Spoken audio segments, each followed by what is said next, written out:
Sarah Chen stared at the email on her laptop screen for the third time that morning. The words hadn't changed, but she kept hoping they would magically transform into something less terrifying. Congratulations. You have been selected to host visiting researcher Zeftar of Altair Prime as part of the Interspecies Cultural Exchange Program. Your guest will arrive this Friday and stay for 6 months. She rubbed her temples and looked around her tiny studio apartment. The place was barely big enough for one person, let alone one person and a 7-foot-tall alien. But the program paid enough to cover her graduate school expenses for the entire year, and her bank account was looking as empty as her refrigerator. Sarah had seen Altarians before on the news and in documentaries. They looked like walking crystal sculptures, all sharp angles and shifting colors. Their society was famous for being formal, hierarchical, and incredibly advanced. They had been traveling between stars for thousands of years while humans were still figuring out fire. Friday came too soon. Sarah had spent the week moving her bed into a corner and setting up a sleeping area for her alien guest. She had no idea what Altarians needed to sleep, so she had bought the most expensive air mattress she could afford and hoped for the best. The knock on her door was precisely at 3 p.m., just as the email had promised. Sarah opened it to find not just Zeftar, but 2 other Altarians in what looked like formal uniforms. They were even taller than she had expected, and their crystalline bodies reflected the hallway lights in dizzying patterns. Dr. Chen, the middle one, spoke, their voice sounding like wind chimes in a gentle breeze. I am Administrative Coordinator Velnoth. This is your assigned cultural exchange partner, Research Specialist Zeftar. Zeftar stepped forward and performed what Sarah assumed was a formal bow. Their body was a deep blue color with silver patterns that moved like slow lightning across their surface. Dr. Chen, I express gratitude for your willingness to share your dwelling space. The formal tone made Sarah feel like she was in a business meeting, rather than welcoming someone into her home. Please, just call me Sarah, come in. The 3 Altarians had to duck to get through her doorway. Once inside, they seemed to fill the entire apartment. Velnoth looked around with what Sarah interpreted as barely hidden disapproval, though it was hard to read expressions on a face made of crystal. These accommodations are adequate, Velnoth said, managing to make the word adequate sound like an insult. Zeftar, you will adapt to these primitive conditions as part of your cultural immersion experience. Sarah felt her cheeks burn. Primitive? She had cleaned for 3 days straight and even bought new towels. I understand the assignment parameters, Zeftar replied. Their color had shifted to a more neutral gray. I will conduct myself according to protocol. After Velnoth and the other Altarian left, Sarah and Zeftar stood in awkward silence. The alien was examining her bookshelf with the same intensity she might use to study bacteria under a microscope. So, Sarah said, trying to break the tension, are you hungry? I mean, do you eat food? I wasn't sure what to get. I require nutritional intake every 72 hours. Zeftar replied without looking at her. I have brought appropriate supplements. Oh, okay. Sarah felt stupid for asking. Of course, an advanced alien species wouldn't eat pizza and ice cream like she did. Zeftar continued their inspection of her apartment, occasionally making small humming sounds that she assumed meant they were taking mental notes. Everything about their behavior suggested they were studying her like a scientist might study an interesting but inferior life form. Your sleeping area appears insufficient for proper rest cycles, Zeftar observed, looking at her bed in the corner. That's my bed, Sarah explained. You get the air mattress. It's actually pretty comfortable, I tested it myself. Zeftar's colors shifted to what might have been confusion. You have assigned the superior resting space to me? Well, you're the guest. This contradicts expected social hierarchy protocols. Sarah was starting to get a headache. Every conversation felt like a diplomatic negotiation. Look, I'm not really good with protocols.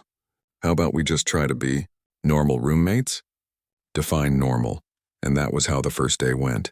Zeftar asked for definitions of everything from casual, Friday, to making yourself at home. They treated every human custom like a complex, mathematical equation that needed to be solved. The alien had a schedule that they followed with military precision. They woke up at exactly 6 a.m., spent an hour in what they called crystalline alignment meditation, then worked on their research for exactly 8 hours. They took notes on everything Sarah did, from how she made coffee to how she talked to herself while studying. Subject displays tendency to vocalize internal thoughts.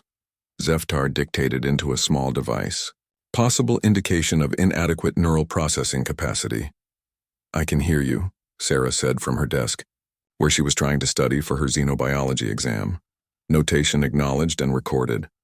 By the end of the first week, Sarah was wondering if she had made a terrible mistake. Zeftar was polite but cold, treating her like a specimen rather than a person. They never laughed at her jokes, never asked personal questions, and seemed to consider everything she did as evidence of human primitiveness. The worst part was how they watched her. Not in a creepy way, but with the detached interest of a scientist observing lab rats. When she burned her toast, Zeftar made notes about human inability to properly regulate thermal cooking processes. When she stubbed her toe and hopped around swearing, they recorded aggressive vocalization response to minor physical contact with furniture. Sarah tried to be understanding. This was probably as weird for Zeftar as it was for her, but it was hard to feel comfortable in her own home when everything she did was being cataloged as examples of human inadequacy. The breaking point came when Sarah got home from a particularly brutal day in the lab. Her experiment had failed for the third time. Her advisor had criticized her thesis proposal, and she had spilled coffee on her only clean shirt. All she wanted was to take a hot shower and forget the day had ever happened. She walked into the apartment to find Zeftar in their meditation pose, sitting cross-legged on the floor with their crystalline body glowing a soft white. They looked peaceful, almost beautiful. For a moment, Sarah felt bad about resenting them. This cultural exchange thing was probably just as difficult for Zeftar as it was for her. She grabbed her pajamas and headed for the bathroom. A shower would help clear her head, and maybe afterward she could try again to connect with her alien roommate. Maybe she could ask about their research or their home planet, or anything that might help them relate to each other as more than just observer and subject. As she closed the bathroom door behind her, Sarah had no idea that everything was about to change. She didn't know that in a few minutes her relationship with Zeftar would be turned completely upside down, and that a simple misunderstanding would lead to her species being recognized as something extraordinary. All she knew was that she needed that shower, and she needed it now. Sarah turned on the shower and waited for the water to get hot. The ancient pipes in her building always took forever to warm up, giving her time to peel off her coffee-stained shirt and lab coat. She was so tired that she could barely think straight. Outside in the main room, Zeftar was supposed to be in their meditation cycle until evening. The alien had explained that during this time, they entered a state similar to sleep but remained partially aware of their surroundings. Sarah had learned to move quietly during these periods, not wanting to disturb whatever alien processes were happening. But today had been different for Zeftar too. Their research into human social structures had hit a wall, and their meditation had been restless and brief. They had emerged from their trance earlier than usual, their crystalline body flickering with the orange patterns that indicated frustration. Zeftar heard the water running and assumed Sarah was engaged in her daily cleansing ritual. They had observed this human custom several times and found it inefficient compared to Altarian purification methods. They were moving toward their research station when they caught sight of movement through the partially open bathroom door. What they saw made their entire body freeze. Sarah was facing away from the door, reaching for something on the shelf above the toilet. Her back was completely visible, and Zeftar's enhanced vision immediately focused on the intricate network of marks covering her skin. Scars. Dozens of them. Some were thin and precise, like the marks left by ceremonial blades in Altarian warrior trials. Others were broader, suggesting burns or tears from combat. There was a particularly impressive one that ran from her left shoulder blade down to her lower back, the kind of mark that in Altarian culture would indicate survival of a death challenge. Zeftar's body blazed with colors that hadn't appeared since their first viewing of the sacred combat grounds on Altair Prime. Deep purples of awe mixed with gold patterns of respect and silver, threads of complete bewilderment. In Altarian society, such scarring was impossible to acquire accidentally. Their crystalline bodies could only be marked through deliberate ritual combat or survival trials that tested the limits of their endurance. To bear such marks meant you had faced death multiple times and won. It meant you were elite, respected, worthy of the highest honors their civilization could bestow. But this was a human, a supposedly primitive human who lived in a tiny dwelling and burned her food and talked to herself. How could she possibly bear the marks of a master warrior? Sarah, oblivious to the alien staring at her, finally got the shower temperature right and stepped into the tub. The hot water felt amazing on her sore muscles, and she let out a sigh of relief. Behind her, Zeftar quickly retreated to their research station, their mind racing. Everything they had been told about humans was wrong. Everything they had observed about Sarah specifically was clearly a deception. She wasn't a primitive graduate student. She was obviously some kind of elite operative, possibly military, almost certainly trained in combat techniques that could challenge even Altarian warriors. But why was she pretending to be a simple academic? Was this some kind of test? Was the cultural exchange program actually a cover for human intelligence gathering? Zeftar's body shifted through rapid color changes as they processed the implications.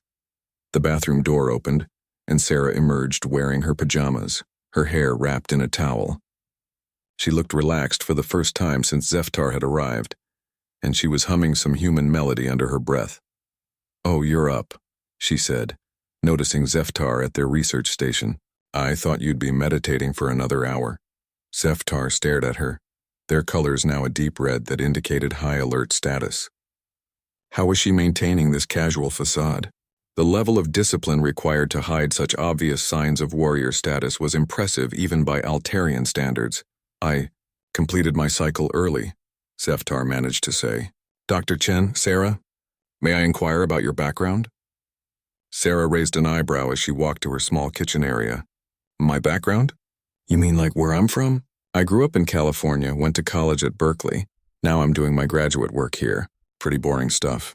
You have no military training?" "Military?" Sarah laughed as she put water in the kettle for tea. "God, no. I can barely do a push-up." "Why would you ask that?" Zeftar's confusion deepened. Either Sarah was an incredibly skilled liar, or human society was even more complex than they had imagined. Perhaps humans had different categories of warriors, ones that didn't conform to traditional military structures.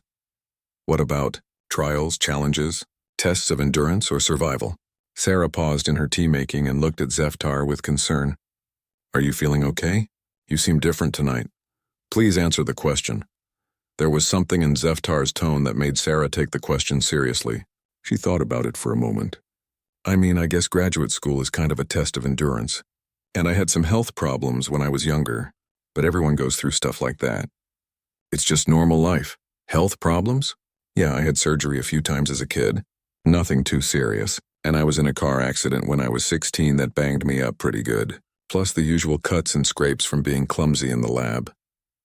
Sarah touched her arm absently, where a recent encounter with broken glass had left a small bandage. Zeftar's body went completely white. The Altarian equivalent of shock, surgery, vehicular combat, laboratory hazards. Each thing Sarah mentioned so casually would have been a life-threatening trial for most species. You speak of these events as if they are commonplace. Well, they kind of are. Sarah poured hot water over her teabag. I mean, everyone I know has scars from something. My roommate in college had surgery scars from when she was born premature. My lab partner has burn marks from a kitchen fire when she was 12. My advisor has a huge scar on his leg from falling out of a tree as a kid. Everyone, pretty much.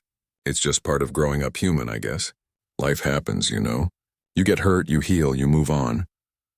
Zeftar sat down heavily on their air mattress, their crystalline body cycling through colors so rapidly it was almost strobing. If what Sarah was saying was true, then every human was essentially a walking veteran of multiple survival trials. What Altarians achieved through centuries of careful preparation and ritual combat, humans apparently experienced as a normal part of childhood. "Sarah," Zeftar said slowly, "in my culture, the marks you bear would indicate the highest levels of honor and achievement. Only our greatest warriors carry such evidence of survival." Sarah looked down at herself confused. "What marks?" "The scars. The evidence of your trials and victories over death." Sarah burst into laughter, which made Zeftar's colors shift to orange confusion. "Victories over death? Zeftar, I got most of these from being accident-prone and having bad luck. The surgery scars are from fixing a heart defect I was born with. The car accident wasn't a victory. It was just some drunk driver running a red light. And I get new cuts and burns in the lab practically every week because I'm clumsy. But you survived. Well, yeah, most people do. That's kind of the point of hospitals and seatbelts and safety equipment. Zeftar stared at her as the full implications began to sink in. Humans didn't just survive what would kill other species. They had built entire systems around the assumption that survival was possible, even probable. They had turned surviving the unsurvivable into a routine part of their existence. Most people, Zeftar repeated, most humans survive these trials. I mean, modern medicine is pretty amazing. We're a lot tougher than we used to be. Tougher than they used to be. Zeftar's mind reeled. If current humans were tougher than their predecessors, what did that say about the species' capacity for adaptation and survival? For the first time since arriving on Earth, Zeftar began to suspect that the cultural exchange program might have been designed backward. Maybe it wasn't about teaching humans about advanced alien civilization. Maybe it was about teaching aliens about something far more remarkable than they had ever imagined. Sarah woke up the next morning to find Zeftar staring at her from across the room, not the casual scientific observation she had grown used to, but an intense, focused stare that made her feel like she was under a microscope. "Good morning," she said uncertainly, pulling her blanket up a little higher. "Sarah," Zeftar said, their voice more serious than she had ever heard it. "I must ask you about human warrior traditions." Sarah blinked. "I'm sorry, what?" "Your training. Your preparation for survival trials. The methods by which your species creates individuals capable of enduring such trauma." "Zeftar, what are you talking about? I haven't had any training." The alien's crystalline body flashed bright red.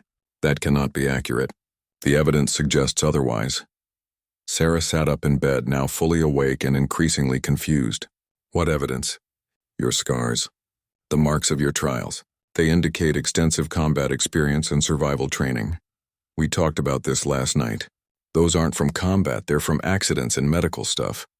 But Zeftar had spent the entire night researching, accessing databases about human society and comparing them to Altarian cultural frameworks. What they had discovered only deepened their certainty that Sarah was hiding something important. "I have reviewed available data on human social structures," Zeftar announced, standing up to their full 7-foot height. "Your species has extensive military organizations, combat sports, and survival training programs. You cannot expect me to believe that someone bearing such obvious marks of trials has not participated in these activities." Sarah rubbed her temples. It was too early for this conversation. "Okay, look. Yes, humans have military and sports and all that stuff, but most of us don't do those things. Most of us are just regular people who go to school and work jobs and try not to get hurt." "Try not to get hurt," Zeftar repeated. "Yet you acknowledge that injury is common among your species." "Well, yeah. Accidents happen. Accidents that would be fatal to most galactic species happen regularly to humans, and you consider this normal." Sarah paused with her coffee mug halfway to her lips. "Fatal to most species? What do you mean?" Zeftar began pacing the small apartment, their colors shifting rapidly. "Surgical intervention in a developing organism. Vehicular collision at high velocity. Exposure to caustic laboratory chemicals. Any one of these events would likely kill an Altarian. Most galactic species would not survive childhood if they faced such hazards regularly. But that's just normal stuff. Kids fall down and break bones. Sometimes people get sick and need surgery. Car accidents happen. It's not like we're trying to get hurt. Yet you do get hurt. Frequently. And you survive. And you consider this unremarkable." Sarah set down her coffee and really looked at Zeftar. The alien seemed genuinely agitated, their body cycling through colors she had never seen before. "Zeftar, are you saying that other alien species are fragile?" "Not fragile. Appropriately cautious. Most civilized species have eliminated the possibility of accidental harm through careful environmental control and advanced technology. We do not expose our young to situations where injury is likely." "Then how do you learn to deal with problems? How do you develop resilience?" "Through carefully controlled trials, undertaken only by volunteers who have spent decades in preparation. These individuals become our warrior class, our explorers, our emergency responders. They are rare and highly honored." Sarah stared at him. "So when you saw my scars, you thought I was some kind of elite warrior?" "The evidence strongly suggested it. It still does. But I told you how I got them. They're not from warrior training, they're from living." "Yes," Zeftar said, and their colors suddenly shifted to deep gold. "That is what makes it remarkable." The conversation was interrupted by Sarah's phone ringing. She answered it without thinking, grateful for the distraction. "Sarah, it's Mom. How's the alien roommate situation working out?" Oh, hi, Mom. It's complicated. Well, I hope they're treating you well. Remember what I always say about standing up for yourself. I know, Mom. And make sure you're eating enough. You get cranky when you don't eat. I'm fine, Mom. And don't forget to take your vitamins. You know how you get sick easily. Mom, I haven't been sick in like 2 years. Well, that's because you're finally taking care of yourself. Remember how often you were in the hospital when you were little? I swear if it wasn't one thing, it was another. The broken arm, the appendicitis, that terrible flu that turned into pneumonia. Sarah noticed Zeftar had gone completely still and was listening intently to her side of the conversation. Mom, I should go. I'll call you later. Okay, sweetie. Love you. Sarah hung up and found Zeftar staring at her again. Multiple hospitalizations during childhood, the alien said. Broken bones. Surgical procedures. Life-threatening infections. It wasn't that big a deal. Kids get hurt. Kids get sick. It happens. To all human children? Sarah thought about it. I mean, not all of them have the exact same problems, but yeah, most kids deal with something. My friend Jenny broke her leg falling off her bike. Tommy next door had his tonsils out. My cousin had surgery for a cleft palate. Everyone's got something. Everyone. Pretty much. Zeftar sat down heavily. Sarah, I need you to understand something. In Altarian society, an individual who survived even one of the experiences you describe as commonplace would be elevated to high status. They would be considered proven survivors, worthy of respect and honor. That seems kind of extreme. Perhaps, but consider this. If every human child faces life-threatening challenges as a normal part of development, what does that say about your species as a whole? Sarah had never thought about it that way. I guess it means we're used to dealing with problems. It means more than that. It means your entire species has been shaped by constant survival pressure. Every human who reaches adulthood has already proven themselves capable of surviving what would kill most galactic citizens. But we don't think of it as survival. We just think of it as growing up. Yes, Zeftar said, their colors now a brilliant silver. You have normalized the extraordinary. You have made survival into something so common that you do not even recognize it as an achievement. Sarah felt a strange mix of pride and confusion. So you're saying humans are tough? I am saying that humans may be the most resilient species in the known galaxy, and you do not even realize it. Over the next few days, Zeftar's behavior changed completely. They started asking detailed questions about everything Sarah did, but now the questions felt different. Instead of cataloging human primitiveness, they seemed to be documenting human capabilities. When Sarah mentioned getting her wisdom teeth removed, Zeftar spent an hour asking about the procedure and recovery time. When she told a story about her grandmother surviving cancer twice, the alien took extensive notes. When Sarah's lab partner came over with a black eye from walking into a door, Zeftar observed her with the same intensity they might have shown a legendary warrior. Do humans often survive direct facial impact with solid objects? Zeftar asked after the lab partner left. Survive? She just has a bruise. It'll be gone in a week. A week, Zeftar repeated, making notes. Sarah was starting to feel like she was living with an alien anthropologist who had discovered a lost tribe of superheroes. It was flattering in a weird way, but also exhausting. Zeftar, can I ask you something? Of course. What's the most dangerous thing that ever happened to you? The alien's colors shifted to a muted blue. I once experienced a minor malfunction in my crystalline matrix during a research expedition. It caused temporary disorientation and required several days of recovery. That's it? It was considered a significant survival event. I received commendation for my resilience. Sarah looked at Zeftar with new understanding. No wonder they thought humans were warriors. From their perspective, her Tuesday was more dangerous than their most harrowing life experience.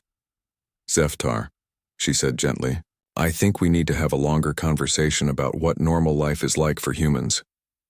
Sarah spent the weekend trying to explain human life to an alien who had apparently grown up in the galactic equivalent of a padded room. Every story she told seemed to amaze Zeftar more than the last. So you're telling me, Zeftar said, their crystalline body flickering with gold patterns of fascination, that human children regularly propel themselves through the air using mechanical devices for entertainment? You mean playgrounds? Yeah, kids love swings and slides and monkey bars. And injuries from these activities are common. Scraped knees, bumped heads, the occasional broken bone. Nothing too serious usually. Zeftar made another note in their research log. Sarah had lost count of how many notes they had taken since their conversation began. What about human adults? Do they also engage in deliberately dangerous activities for pleasure? Sarah thought about her weekend plans. Well, I'm supposed to go hiking with some friends next Saturday. Does that count as dangerous? Hiking involves traversing unpredictable terrain with potential for falls, exposure to weather conditions, and encounters with hostile wildlife. I guess when you put it that way. Sarah had never thought of hiking as dangerous. It was just something fun to do on weekends. And your friends do this regularly? Sure. Jenny runs marathons, Mike plays hockey, Lisa goes rock climbing. Everyone has their thing. Zeftar went very still. Rock climbing? Yeah, she's really good at it. She's been doing it since college. Deliberately ascending vertical stone surfaces without proper safety equipment? Oh no, she uses ropes and harnesses and all that safety stuff. She's not crazy. But even with safety equipment, Zeftar realized the activity would be terrifying to most galactic species. The idea of voluntarily putting yourself in a position where you could fall from a great height was almost incomprehensible. Zeftar, can I ask you something? What do Altarians do for fun? We engage in crystalline harmonics, which involve synchronized light patterns and mathematical equations. We also practice philosophical debate and engage in controlled meditation competitions. That sounds... Sarah tried to think of a polite way to say it sounded incredibly boring. Peaceful. Safety is our highest priority. Unnecessary risk is considered a sign of poor judgment. But don't you ever want to, I don't know, feel your heart race? Get an adrenaline rush? Adrenaline is a stress hormone released during life-threatening situations. Why would we deliberately seek to produce it? Sarah realized they were from completely different worlds in more ways than one. Because it feels amazing. Because it makes you feel alive. Because overcoming fear and challenge makes you stronger. But it also makes you more likely to be injured or killed. Yeah, but that's kind of the point. If there's no risk, there's no real reward. Zeftar stared at her for a long moment. Your species seeks out danger as a form of entertainment. Some of us do, and even the ones who don't still face plenty of challenges just living normal lives. That evening, Sarah invited some friends over for dinner. She had warned them that her alien roommate was doing research on human culture, but she hadn't explained the full situation. She just wanted Zeftar to see regular humans being regular humans. Jenny arrived first, walking in with a slight limp. What happened to your leg? Sarah asked. Oh, I twisted my ankle during my run this morning. Hit a pothole I didn't see. It's not too bad, just a little sore. Zeftar immediately focused on Jenny with laser intensity. You were injured during a recreational activity and continued with your normal schedule? Jenny looked surprised by the question. Well, yeah, it's just a minor sprain. I've had worse. You have experience with multiple similar injuries? I've been running for 15 years. You get banged up sometimes. Twisted ankles, shin splints, that time I fell and scraped up my whole side. But you just deal with it and keep going. Mike arrived next, sporting a fresh bruise on his face. Hockey fight? Sarah asked with a grin. Nah, took a puck to the cheek during practice. Didn't see it coming. Mike noticed Zeftar staring at him. You must be the alien roommate Sarah told us about. Cool crystal thing you've got going on. You play a sport where projectiles are regularly launched at high speed toward participants? Zeftar asked. That's hockey for you. It's all part of the game. And facial injuries are common? I've lost 3 teeth and broken my nose twice. But hey, that's what makes it fun. Lisa was the last to arrive, and she had a collection of small bandages on her arms. Rock climbing accident? Sarah guessed. New route at the gym. Totally misjudged a move and scraped myself up pretty good on the way down. But I almost had it. I'm going back tomorrow to try again. Zeftar's colors were now cycling so rapidly they were almost hypnotic. You intend to repeat an activity that just caused you injury? That's how you get better. You fall, you learn, you try again. But you could fall again. Probably will. That's part of learning. During dinner, Sarah watched Zeftar listen to her friends' stories with growing amazement. Jenny talked about marathon training through injuries. Mike described hockey games that sounded like battles. Lisa explained her goal of climbing increasingly difficult routes, each one more dangerous than the last. But what seemed to fascinate Zeftar most wasn't the extreme sports. It was the casual way her friends dealt with everyday challenges. Jenny mentioned working 2 jobs to pay for graduate school while caring for her sick mother. Mike talked about the stress of his startup failing and having to start over. Lisa described dealing with chronic pain from an autoimmune condition while still pursuing her passion for climbing. You all speak of these difficulties as if they are normal, Zeftar observed. They kind of are, Jenny said. Everyone's dealing with something. You just figure out how to handle it and keep moving forward. But the stress, the uncertainty, the potential for failure. Yeah, it sucks sometimes, Mike admitted. But what's the alternative? Give up, stop trying? That's not really living. After her friends left, Sarah found Zeftar sitting quietly in their meditation posture, but their colors were different than usual. Instead of the calm white of normal meditation, they were glowing with soft, complex patterns she had never seen before. Are you okay? She asked. I am processing, Zeftar replied. Your friends have provided much data to analyze. What kind of data? Evidence that what I observed in you is not exceptional among humans. Each of your companions has survived experiences that would be considered heroic by Altarian standards. Yet they consider these experiences mundane. Sarah sat down across from them. Is that a bad thing? No. It is remarkable. Your species has developed a form of resilience that we have never encountered. You do not simply survive challenges, you seek them out. You do not simply endure hardship, you grow stronger from it. We're just doing our best with what life throws at us. But that is precisely what makes you extraordinary. Life throws things at all species. Most of us build elaborate systems to avoid being hit. Humans build systems to catch what is thrown and throw it back harder. Zeftar paused, their colors shifting to something that might have been wonder. In Altarian culture, we honor our warriors because they are rare. Individuals willing to face danger for the good of society are precious precisely because they are unusual. But humans? Every human is already a warrior. You have all been forged by challenges that would break most galactic citizens. We don't think of ourselves as warriors. No, you think of yourselves as ordinary. That may be the most extraordinary thing of all. Sarah looked at her alien roommate with new understanding. Zeftar, is this going to change how your people see humans? Sarah, Zeftar said, their entire body now glowing with brilliant gold patterns. I believe this is going to change how everyone sees humans. 3 weeks later, Sarah came home from the lab to find Zeftar in what she had learned to recognize as their equivalent of panic. Their crystalline body was flashing between red and orange so rapidly it was almost strobing, and they were pacing around the small apartment like a caged animal. What's wrong? Sarah asked, dropping her backpack by the door. I have received a communication from the Altarian Cultural Assessment Council, Zeftar said, their voice tight with stress. They are requesting an immediate report on human capabilities. Okay, that sounds normal. Isn't that why you're here? Not normal. Immediate means they have heard rumors about my preliminary findings. Someone has been monitoring my research logs. Sarah felt a chill of worry. Is that bad? It depends entirely on what I tell them. Zeftar stopped pacing and looked directly at her.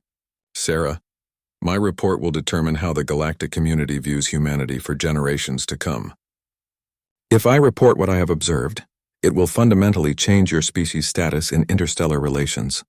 And if you don't, then humans will continue to be seen as a primitive species suitable only for basic cultural exchange and limited trade partnerships. Sarah sat down heavily on her bed. So no pressure or anything. There is another complication. Administrative Coordinator Velnoth has requested permission to interview you directly. They suspect that I have been compromised by extended exposure to human culture. Compromised how? They believe I may have developed inappropriate emotional attachments that are affecting my scientific objectivity. Sarah felt heat rise in her cheeks. Have you? Zeftar's colors shifted to a deep blue that she had learned meant uncertainty. That is difficult to answer. Altarian researchers are trained to maintain detachment from their subjects, but humans seem to inspire a different kind of response. What do you mean? When I first arrived, I expected to study a primitive species with limited capabilities. Instead, I have discovered a species that embodies everything my culture considers heroic but treats it as mundane. It is impossible to observe this without developing what humans might call respect. Sarah felt a warmth spread through her chest. Over the past month, she had grown genuinely fond of her strange alien roommate. For what it's worth, I think you're pretty heroic too. Coming to live with a completely different species, trying to understand our weird culture, dealing with my terrible cooking. Your cooking is not terrible. It is merely unpredictable. They both laughed, and for a moment the tension broke. But then Zeftar's colors shifted back to worried orange. Sarah, Velnoth will arrive tomorrow. They will ask you questions about your background, your experiences, your species' capabilities. How you answer could determine humanity's future in the galactic community. What should I say? The truth. But they will not understand the truth the way I have learned to understand it. To them, your scars will seem like evidence of a warrior culture. Your friend's casual attitude toward danger will seem like proof of advanced combat training. Your species' general resilience will look like the result of deliberate conditioning programs. Should I let them think that? Zeftar was quiet for a long moment. That is not my decision to make. But I will tell you this. The galaxy has been searching for species capable of surviving in the most dangerous regions of space. Explorers who can handle hostile environments, colonists who can thrive on challenging worlds, rescue workers who can operate in conditions that would kill most beings. And you think humans could do those things? Sarah, I think humans are already doing those things. Every day on this planet, in conditions that most species would consider uninhabitable. The next morning, Velnoth arrived with an escort of 2 other Altarians that Sarah didn't recognize. They were all taller and more angular than Zeftar, and their crystalline bodies seemed to reflect light in sharper, more aggressive patterns. Dr. Chen, Velnoth said without preamble, we require clarification regarding research specialist Zeftar's recent reports. Okay, Sarah said, trying to keep her voice steady. What do you want to know? Our data indicates that you possess extensive scarring consistent with combat training or survival trials. However, Zeftar claims these marks are the result of normal human development. Please explain this discrepancy. Sarah looked at Zeftar, who gave her an almost imperceptible nod of encouragement. There's no discrepancy, Sarah said. Zeftar is right. My scars are from normal life. I had heart surgery as a baby, broke my arm falling out of a tree when I was 8, got hurt in a car accident as a teenager, and I'm always getting cut or burned in the lab. You describe these events as if they are commonplace. Because they are. Most humans have similar experiences. One of the other Altarians spoke up. Our research indicates that humans engage in numerous high-risk activities for entertainment. Combat sports, extreme physical challenges, deliberate exposure to dangerous environments. Some humans do those things, yeah. Others just live their lives and deal with whatever happens. And what happens, according to your experience, is frequent exposure to potentially lethal situations. Sarah felt a flash of irritation. Look, I don't know what Zeftar has been telling you, but we're not some kind of super warrior species. We're just people. We get hurt sometimes, we heal, we move on. It's not more complicated than that. You heal, Velnoth repeated, from injuries that would be fatal to most galactic species. Because we have good medical care and we're built to be pretty tough. Built by whom? By evolution. By thousands of years of surviving on a planet that's trying to kill us. The room went completely silent. Sarah realized she might have said too much. Your planet is hostile to life? One of the escort Altarians asked. Well, yeah. I mean, there are natural disasters, diseases, predators, extreme weather, toxic plants, dangerous terrain. Earth isn't exactly a gentle place to live. Yet humans not only survive on this world, you thrive. We adapt. It's what we do. Velnoth and the other Altarians exchanged rapid communications in their own language, their bodies flashing with complex color patterns that Sarah couldn't interpret. Finally, Velnoth turned back to her. Dr. Chen, we have one final question. If humans are as resilient as you and Zeftar suggest, why has your species not been considered for inclusion in high-risk galactic operations? Sarah looked confused. What kind of operations? Deep space exploration, hostile environment colonization, emergency response in dangerous situations. These roles are currently filled by species with extensive survival training, but they require volunteers who are both rare and expensive to train. I guess nobody ever asked us? No, Velnoth said, their colors shifting to what might have been amazement. No one asked because no one realized that an entire species could possess such capabilities naturally. 3 hours later, after Velnoth and the escorts had left, Sarah found herself and Zeftar sitting in stunned silence. So, Sarah said finally, what happens now? Now, Zeftar replied, their body glowing with the brightest gold she had ever seen. Humanity gets invited to join the Galactic Survival Coalition. What's that? An alliance of species considered capable of operating in the most dangerous regions of space. Until today, it consisted of 3 species, each of which produces only a few hundred qualified individuals per generation through intensive training programs. And now it will include a species of 8 billion natural survivors. Sarah shook her head in amazement. All because you saw my scars. All because I learned to see them for what they really are. Not marks of deliberate trial, but evidence of a species that has turned survival into an art form. 6 months later, Sarah watched the news coverage of the first human deep space expedition with a mixture of pride and surreal disbelief. The crew of 12 ordinary people, a construction worker, a kindergarten teacher, a retired firefighter, a college student, and 8 others had volunteered for a mission that the galactic community had considered impossible for any but their most elite operatives. They were doing fine. More than fine, actually. They were thriving. Zeftar, who had extended their stay on Earth indefinitely, sat beside her on the couch watching the broadcast. Any regrets? Sarah asked. About what? About turning your nice, quiet research assignment into an interstellar incident that changed the course of galactic history? Zeftar's color shifted to what she now recognized as contentment. Sarah, I came here expecting to study a primitive species and write a brief cultural report. Instead, I discovered that the most extraordinary beings in the galaxy had been hiding in plain sight, thinking of themselves as ordinary. We are ordinary. Yes, Zeftar said, their entire body glowing with warm light. That is exactly what makes you extraordinary. On the screen, the human crew was laughing as they successfully completed another impossible mission, making it look as easy as a typical Tuesday on Earth, because for humans that's exactly what it was.